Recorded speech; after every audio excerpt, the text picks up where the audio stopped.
ছোটবেলায় বাবা মারা যায়, কিন্তু মায়ের অদম্য জেদ এবং মায়ের যে পরিশ্রম, তাই কিন্তু আজ নদিয়ার শান্তিপুর ফুলিয়ার ঋষভকে ডব্লিউবিসিএস অফিসার হিসাবে উত্তীর্ণ করেছে। 2023 সালে ডব্লিউবিসিএস পরীক্ষায় সে পরীক্ষা দিয়েছিল।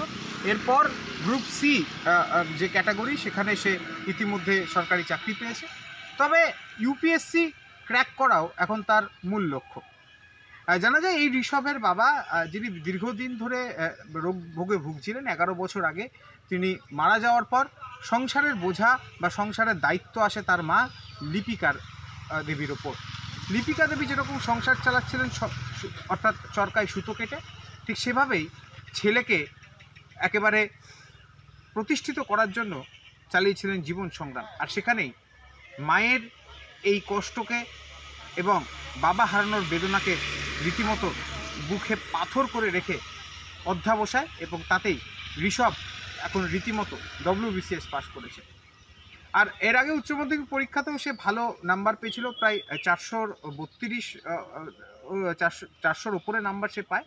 তারপর অঙ্কতে রীতিমতো সে অনার্স নিয়ে পড়াশোনাও করে, এবং এই ডব্লিউবিসিএস পরীক্ষায় রীতিমতো সে উত্তীর্ণ হয়েছে। বর্তমানে এখন রীতিমতো শান্তিপুরবাসীর গর্ব এই ঋষভ। পড়াশোনা বলতে গেলে ছোটোবেলায় স্কুল লাইফে থাকাকালীন আমার মাই সব মেনলি চালাতো। আশেপাশে বেশ কয়েকজন শুভাকাঙ্ক্ষী লোক, মানে মানুষজন আমাকে সাহায্য করেছিলেন।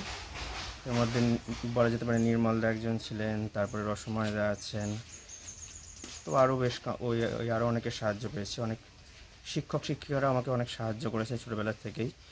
আর উচ্চ মাধ্যমিকের পর থেকে আমি নিজেই টিউশন করা শুরু করি। নিজের এবং বাড়ির দায়িত্ব অনেকটাই ভাগ করে নিয়েছি মায়ের থেকে। ছিল তো কঠিনই, তখন 8 বছর বয়স ছিল যখন বাবা চলে গেল। ওই জন্য তুমি ঘরে বসে কাজ করে ওকে, আমার স্বপ্ন ছিল যে আমি যেভাবে যত কষ্ট হোক ওকে আমি সবসময় ওকে আগে গাইড করেছি, তারপর কাজটা রেখেছি। সেই জন্য ঘরে বসে কাজটা করেই ওকে ওর উপর বেশি এটা দিতাম, ওর সব কিছু আগে গুছিয়ে দিয়ে তারপর কষ্ট হয়েছে।